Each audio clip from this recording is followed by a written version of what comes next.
لیاری میں عمارت گرنے کا واقعہ انتہائی افسوسناک۔ گورنر سندھ کا لیاری حادثے میں جاں بحق افراد کے لواحقین کو 80 گز کا پلاٹ دینے کا اعلان۔ گورنر کامران ٹیسوری کا سندھ حکومت سے متاثرین کو 6 ماہ کا کرایہ ایڈوانس دینے کا مطالبہ۔ کراچی میں میڈیا سے گفتگو میں بولے D G S B C A کو برطرف کرنا اچھا اقدام ہے، لیکن سندھ بلڈنگ کنٹرول اتھارٹی کے سربراہ کا چہرہ بدلنے سے کچھ نہیں ہوگا، نظام بدلنے کی ضرورت ہے۔ کامران ٹیسوری نے کہا کہ سرکاری رہائشی اسکیموں میں تاخیر کی وجہ سے شہری پورشن لینے پر مجبور ہوتے ہیں۔ سندھ حکومت نے گزشتہ 20 سال میں کسی رہائشی منصوبے میں ترقیاتی کام مکمل نہیں کیا۔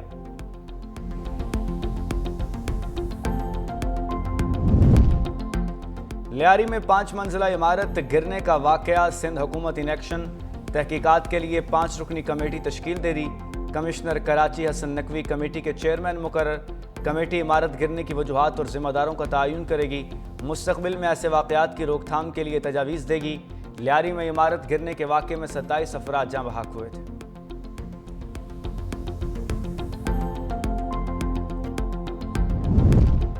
جسٹس محمد جنید غفار نے chief justice Sindh high court, justice S M Ateeq Shah نے chief justice Peshawar high court اور جسٹس روزی خان نے بلوچستان ہائی کورٹ کے چیف جسٹس کے عہدے کا حلف اٹھا لیا۔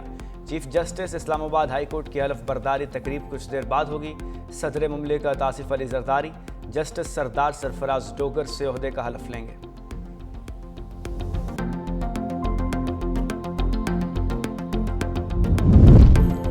بنگلہ دیش اور ویسٹ انڈیز کے خلاف 15 رکنی قومی اسکواڈ کا اعلان کر دیا گیا۔ پاکستان اور بنگلہ دیش کے درمیان 3 ٹی20 میچز کی سیریز 20 جولائی سے بنگلہ دیش میں شروع ہوگی۔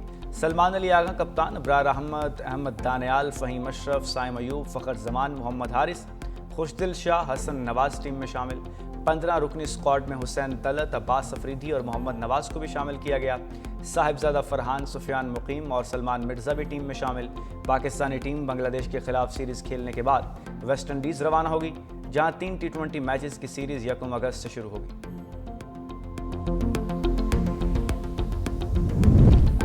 رحیم یار خان میں نہر میں نہاتے 2 بچے ڈوب گئے۔ واقعہ نورے والی کے قریب پیش آیا۔ ریسکیو اہلکاروں نے نہر میں ڈوبنے والے بچوں کی تلاش شروع کر دی۔ دوسری طرف 18 ہزاری میں مچھلیاں پکڑتے ہوئے نوجوان دریائے چناب میں ڈوب کر جاں بحق۔ واقعہ موضوع ملکانہ ہیڈ تریمو میں پیش آیا۔ ریسکیو نے دریائے سے لاش نکال کر لواحقین کے حوالے کر دی۔ موسمیاتی تبدیلی دنیا بھر کے لیے بڑا چیلنج، نمٹنے کے لیے اجتماعی کوششوں کی ضرورت ہے۔ پاکستان پیپلز پارٹی کی رہنما سینیٹر شیری رحمان کا کہنا ہے، پاکستان نے تباہ کن سیلاب کے باعث بھاری جانی اور مالی نقصان اٹھایا۔ پاکستان کا شمار موسمیاتی تبدیلی سے سب سے زیادہ متاثرہ ممالک میں ہوتا ہے۔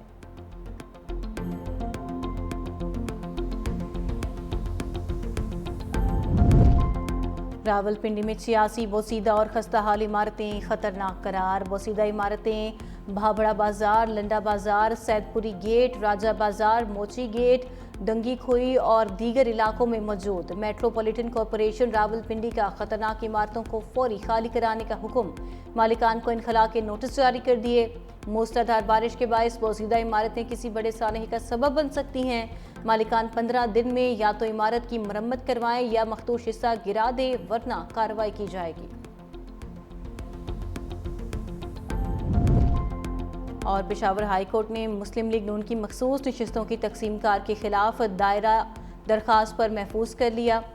جسٹس سید ارشد علی اور جسٹس ڈاکٹر خورشید اقبال پر مشتمل 2 رکنی بینچ نے کیس کی سماعت کی۔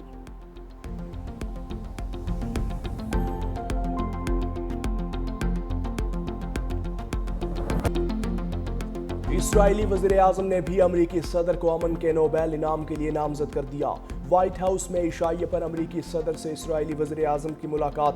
صدر ٹرمپ نے کہا ایران مذاکرات کے لیے تیار ہے، ایرانی ایٹمی تنصیبات کو مکمل تباہ کر دیا، امید ہے ایران پر ایک اور حملہ نہیں کرنا پڑے گا۔ ہم نے پاکستان اور بھارت کی جنگ رکوائی، دنیا میں جنگیں رکوانے کی مسلسل کوششیں کر رہا ہوں۔ یوکرین جنگ نہ روکنے پر روسی صدر سے ناخوش ہوں۔ یوکرین پر بڑے حملے ہو رہے ہیں، دفاع کے لیے مزید ہتھیار بھیجیں گے۔ دنیا نے آج تک وہ ہتھیار نہیں دیکھے جو ایران کے خلاف استعمال کیے۔ اسرائیل کے پڑوسی ممالک کشیدگی کے خاتمے کے لیے ہمارے ساتھ ہیں۔ اسرائیلی وزیر اعظم نے کہا اسرائیل اور امریکہ کی بڑی مشترکہ فتح ہوئی، ایران میں حکومت بدلنے کا فیصلہ ایرانی عوام نے ہی کرنا ہے۔ امریکہ نے مختلف ممالک پر ٹیرف میں اضافے کی ڈیڈ لائن بڑھا دی۔ وائٹ ہاؤس کی ترجمان کیرولین لیوٹ کا کہنا ہے کہ صدر ٹرمپ اضافے کی ڈیڈ لائن 9 جولائی سے بڑھا کر 1 اگست کرنے کے حکم نامے پر دستخط کریں گے۔ امریکی صدر مزید 12 ممالک کو تجارتی خط بھیجیں گے۔ ٹرمپ نے جاپان اور جنوبی کوریا پر 25% ٹیکس لگانے کے خط بھی سوشل میڈیا پر پوسٹ کیے۔ تیونس پر 25%، انڈونیشیا پر 32%، بوسنیا پر 30% اور بنگلہ دیش پر 35% ٹیرف عائد کرنے کا اعلان۔ ٹرمپ نے کہا کہ سربیا پر 35% اور کمبوڈیا پر 36% ٹیرف عائد کیا ہے، جبکہ تھائی لینڈ سے 36% ٹیرف وصول کیا جائے گا۔ لاہور سمیت پنجاب کے مختلف علاقوں میں بارش، حبس اور گرمی کی چھٹی۔ لاہور کے مختلف علاقوں میں بارش، لیسکو کے متعدد فیڈرز ٹرپ کر گئے۔ بارش کے بعد سے کئی علاقوں میں بجلی غائب۔ گلشن راوی، سمن آباد، راوی روڈ، ساندھا، اسلام پورہ میں بجلی فراہمی معطل۔ Johar town, Iqbal town, scheme Mor, garden town کے علاقوں کی بجلی بند۔ شالیمار ٹاؤن، باغبان پورہ، ہربنس پورہ، مغل پورہ میں بھی بجلی غائب۔ کراچی کے مختلف علاقوں میں رمجھم۔ شارع فیصل، محمود آباد، منظور کالونی، صدر، مزار قائد، لیاری، کلفٹن اور اطراف میں بارش۔ اسلام آباد سمیت پنجاب کے کئی شہروں میں جھڑی۔ NDMA کا 10 جولائی تک طوفانی بارشوں اور سیلاب کا الرٹ۔ نشیبی علاقوں کے مکینوں کو قیمتی اشیاء اور مویشی محفوظ مقامات پر منتقل کرنے کی ہدایت۔ کینیا میں جمہوریت حامی مارچ کے 35 سال مکمل ہونے پر مظاہرے۔ پولیس کے تشدد سے 11 افراد ہلاک۔ دارالحکومت نیروبی سمیت کئی شہروں میں مظاہرین اور پولیس کے درمیان شدید جھڑپیں۔ نیروبی میں احتجاج کے پیش نظر پارلیمنٹ، سرکاری عمارات اور اہم شاہراہوں پر پولیس کی بھاری نفری تعینات۔ مظاہرین صدر ولیم رٹو سے استعفے کا مطالبہ کر رہے تھے۔ کینیا کے عوام نے کثیر الجماعتی جمہوریت کے مطالبے پر 7 جولائی 1990 کو مارچ کیا تھا۔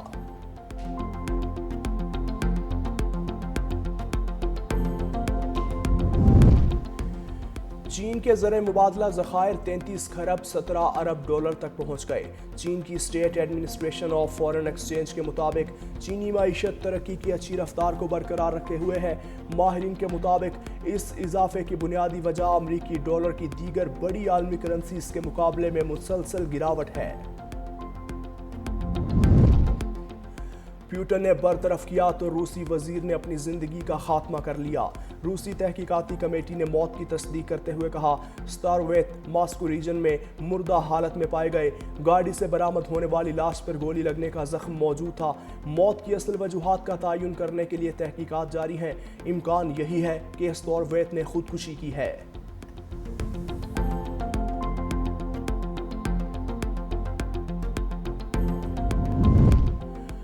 امریکی صدر ڈونلڈ ٹرمپ کے سابق دوست اور کھرب پتی سرمایہ کار ایلون مسک کو نئی سیاسی پارٹی کا اعلان مہنگا پڑ گیا۔ ٹیسلا کے شیئرز 7.5% گر گئے۔ ایلون مسک کی کمپنی کو ایک ہی دن میں 76 ارب ڈالر کا بڑا جھٹکا لگ گیا۔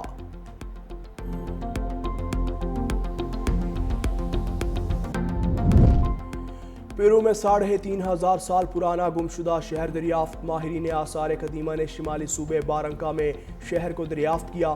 ماہرین کے مطابق شہر قدیم زمانے میں تجارتی مرکز کے طور پر استعمال ہوتا تھا۔